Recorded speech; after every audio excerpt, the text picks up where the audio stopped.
Assalamualaikum warahmatullahi wabarakatuh. Salam sejahtera untuk kita semua. Raditu billahi robba wa bil islami dina wa bi Muhammadin nabiyya wa rasulah amma ba'd. Alhamdulillah, pada kesempatan kali ini di mata kuliah manajemen proyek kita akan bersama-sama memahami metode pelaksanaan proyek konstruksi. Jadi kita masuk di pertemuan ke-9 hari ini ya. Untuk pertemuan 9 ini saya akan sampaikan materi inisiasinya. Jadi untuk presentasi nanti bisa dilanjutkan di pertemuan 10. Untuk pelaksanaan kuliah saya sampaikan secara record terlebih dahulu karena saya tidak bisa masuk secara luring di kelas. Insya Allah rencana berangkat ke Yogyakarta ya, jadi dilaksanakan terlebih dahulu untuk recordnya. Nanti kalian bisa akses di YouTube seperti biasa. Nah, untuk materi hari ini kita akan membahas tentang metode pelaksanaan proyek konstruksi, karena ini penting untuk kalian, tidak hanya proyek seperti karya tulis ilmiah, tetapi kita memahami di dalam cara pelaksanaan proyek konstruksi juga penting ya. Jadi kalau di dalam kemarin sempat dibahas tentang work breakdown structure ya, struktur pekerjaan yang dipecah-pecah menjadi pekerjaan kecil agar itu memudahkan dari sebuah proyek yang akan dilaksanakan dengan time frame yang jelas, kemudian target yang jelas dan aktivitas-aktivitas yang jelas, memudahkan kalian ataupun nanti si manajer proyek di dalam menyelesaikan kegiatan proyek. Nah, hari ini sebelum pekerjaan utama dimulai ya, pekerjaan pertama yang harus dilakukan oleh seorang manajer proyek itu yang pertama adalah pekerjaan persiapan. Ada pekerjaan persiapan ya. Jadi kalau di awal pertemuan itu kan harus menginisiasi ya, mengobservasi setiap perencanaan yang akan dimulai dari sebuah proyek. Nah, dari pekerjaan persiapan ini ya, yang harus dilakukan itu adalah perencanaan site plan-nya dulu ya. Perencanaan yang disebut dengan perencanaan site plan ini yaitu perencanaan lebih ke tata letak atau layout ya. Jadi pada prinsipnya di dalam perencanaan tata letak ataupun layout ini, pada fasilitas-fasilitas yang memang diperlukan selama pelaksanaan proyek, baik itu proyek perum, kemudian jembatan ataupun hotel dan resort ya, itu bisa ya. Jadi harus ada perencanaan layoutnya ya. Jadi fasilitas-fasilitas yang diperlukan itu, fasilitas proyek yang diperlukan itu adalah seperti temporary building. Nah, ini dikhususkan untuk pemberi kerja ya. Biasanya temporary building ini dibangun sebagai tempat bekerja khusus bagi para staf pengawas maupun bisa dikatakan pemilik proyek di lapangan ya. Contohnya nanti persiapan layoutnya itu bisa, karena ini adalah perencanaan site plan, berarti persiapan layoutnya kita mempersiapkan ruangan terlebih dahulu. Misalkan ruangan itu akan ditempati berapa orang, misalkan kapasitas untuk kurang lebih 6 orang.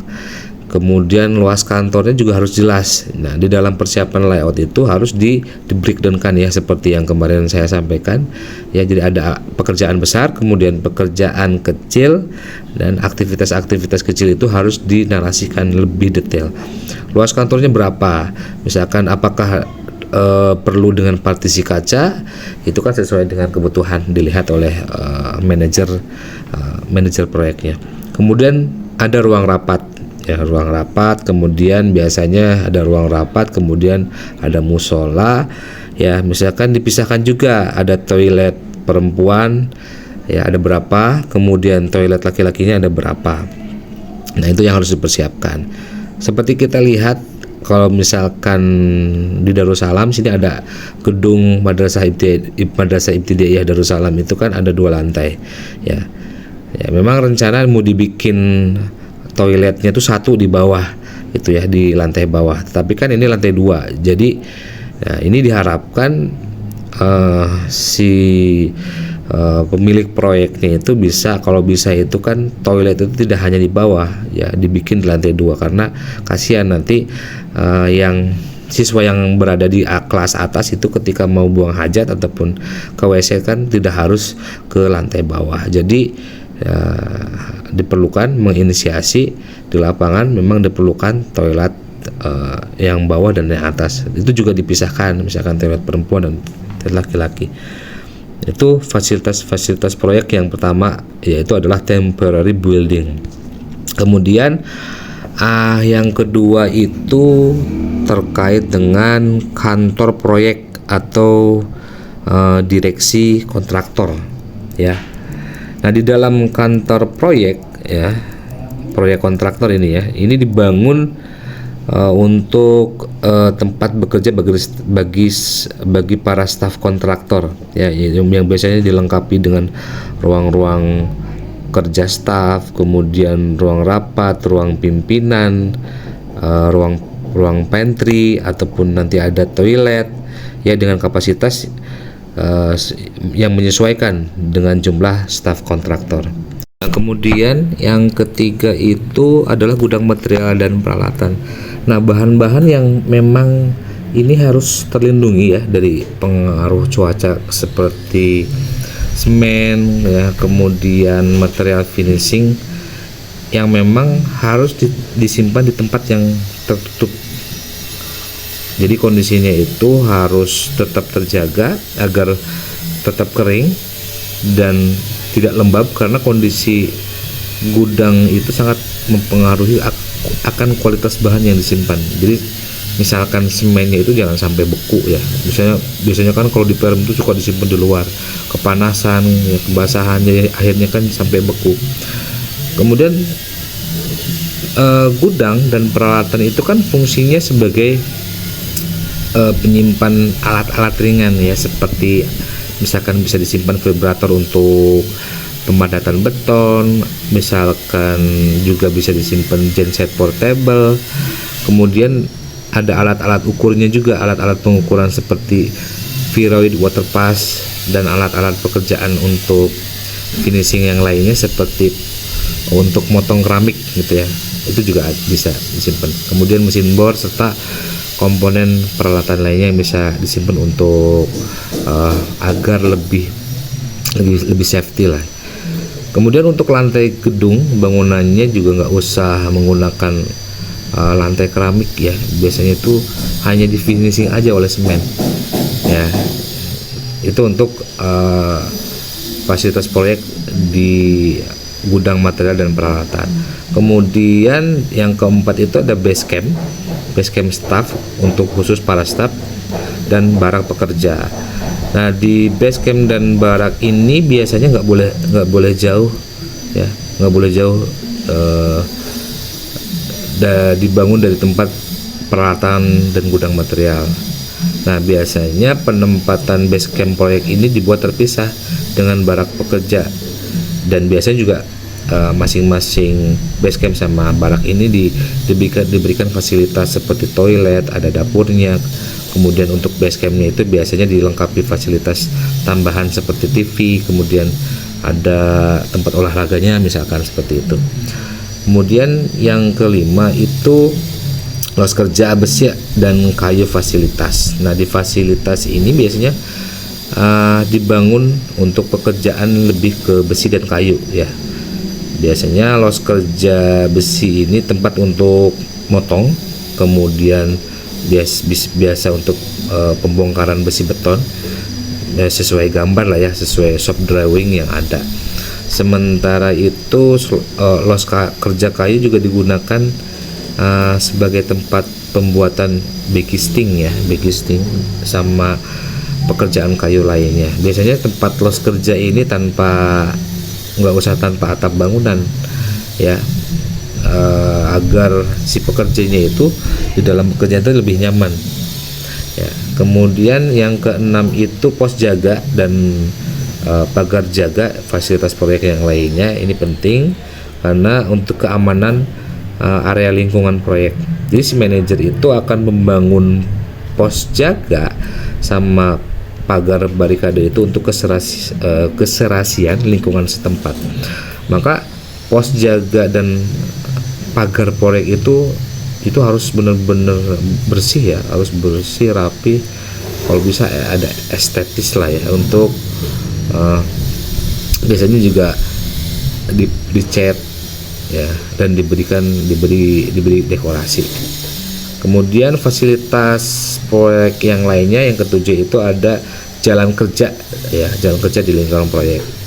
Nah, dibuat untuk jalur lalu lintas kendaraan proyek, baik itu untuk truk material, misalkan untuk truk mixer, maupun mobilisasi untuk alat-alat berat seperti tower crane ya, ekskavator ya. Jadi ini penting ya. Jadi membuat jalan kerja ini harus memang harus diperhitungkan dengan matang ya. Harus keluar masuk kendaraan, memang harus diatur sedemikian rupa sehingga tidak menimbulkan kemacetan, stagnasi misalkan di lingkungan proyek tersebut yang dapat mengganggu kelancaran aktivitas proyeknya. Kemudian fasilitas proyek yang ke-8 itu adalah penempatan alat berat, crane dan crane ya. Jadi tower crane ini juga diperlukan terutama sebagai pengangkut bahan-bahan untuk pekerjaan struktur arsitektur ya, seperti besi beton, kemudian backcasting, beton cor, sama material yang lainnya. Nah, untuk penempatan tower crane ini memang harus direncanakan bisa menjangkau seluruh area proyek konstruksi ya, yang akan dikerjakan dengan manuver yang aman tanpa menghalang sebagai penggunaan tower crane tersebut. Nah, ini memang harus diperhitungkan ya, beban maksimum sama mampu diangkatnya itu harus diperhitungkan. Kemudian fasilitas proyek yang ke-9 itu adalah pembuatan komponen precast. Ini misalkan dibutuhkan, jika dibutuhkan di proyeknya. Jadi precast ini kayak model besi yang udah dicampur dengan semen yang udah dibeton ya biasanya. Nah, hal yang perlu diperhitungkan jika pengerjaan precast dilakukan ya di luar proyek, itu harus tersedia lokasi penampungan komponen yang udah jadi dan udah siap untuk dipasang. Berarti kan harus ada tempat lagi ya, harus ada tempat untuk menyimpan komponen precast ya.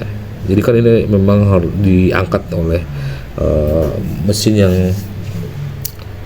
seperti crane ya. Jadi bahaya juga ya. Jadi untuk keselamatan kerja juga memang perlu diawasi juga ya, diperhitungkan juga. Nah, kemudian tadi yang pertama adalah pekerjaan persiapan ya. Kemudian yang kedua itu adalah perhitungan kebutuhan sumber daya ya. Jadi di dalam sumber daya proyek itu yang menyangkut kebutuhan listrik proyek, biasanya kebutuhan tenaga listrik yang dimaksud ini biasanya jumlah daya yang diperlukan oleh kontraktor untuk melaksanakan pekerjaan konstruksi selama pelaksanaan proyek. Jadi kebutuhan tenaga listrik ini di luar daya listrik untuk proyek bangunan gedung itu sendiri. Jadi merupakan tanggungan pihak kontraktornya. Nah, sumber daya listrik itu biasanya dari PLN, kemudian penyediaan genset sendiri tergantung penggunaannya. Nah, ini memang diperlukan untuk proyek karena untuk hal ini untuk penengarangan, kemudian untuk AC peralatan kerja seperti tower crane, mesin potong keramik ataupun pompa air. Ya, kalau misalkan untuk peralatan kantor ya pasti kan butuh ya sumber daya listrik seperti komputer ataupun fotokopi. Kemudian untuk kebutuhan air kerja yang ketiga ya, kebutuhan air kerja ini untuk keperluan proyek bisa diperoleh dari sumur ataupun pump gitu ya, DAM.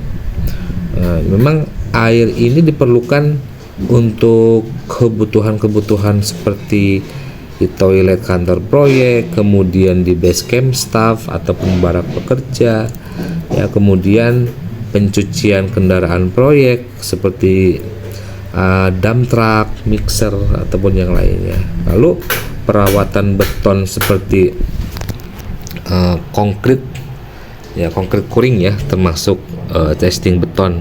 Ya. Kemudian air dari sumber air ini memang harus disimpan di tangki-tangki penampungan yang sesuai dengan kapasitasnya. Jadi volume air yang diperlukan itu dihitung berdasarkan volume kebutuhan air setiap hari. Kemudian yang keempat adalah kebutuhan SDM-nya. Jadi kebutuhan SDM-nya ini memang harus sesuai dengan kualifikasinya.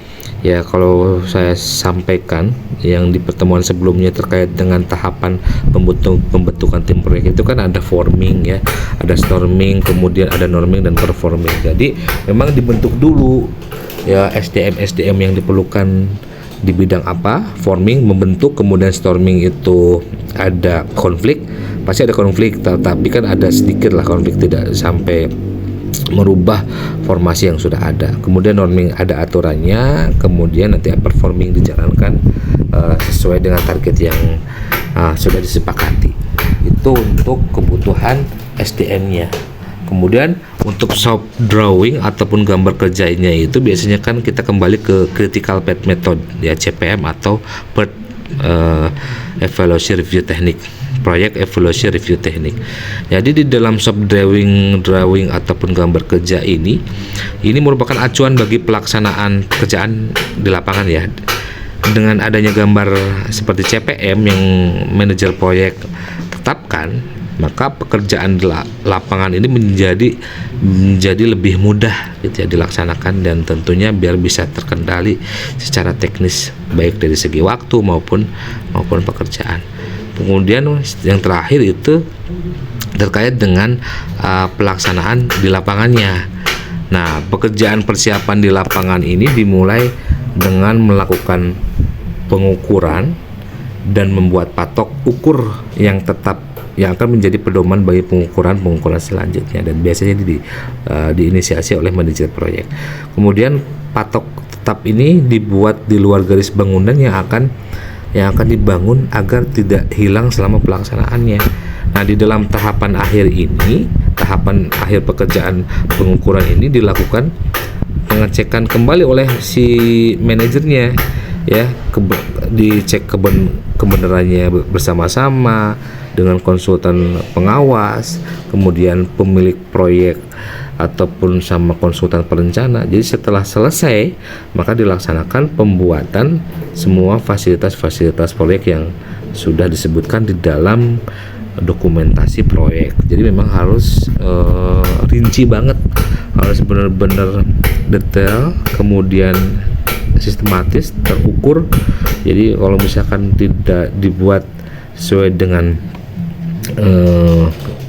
dalam gambar shop drawing ataupun gambar kerja dalam CPM itu, kalau tidak ada jaringan kerja yang sudah dibuat, itu sulit nantinya untuk menentukan gancatnya.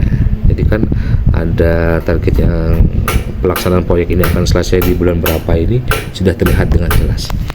Nah, mungkin itu saja yang bisa saya sampaikan terkait dengan materi metode pelaksanaan proyek konstruksi, ya. Mudah-mudahan bisa dipahami, ya. Untuk hari ini kita tutup dengan baca hamdalah, alhamdulillahirabbil alamin, hasbunallahu wa ni'mal wakil. Assalamualaikum warahmatullahi wabarakatuh.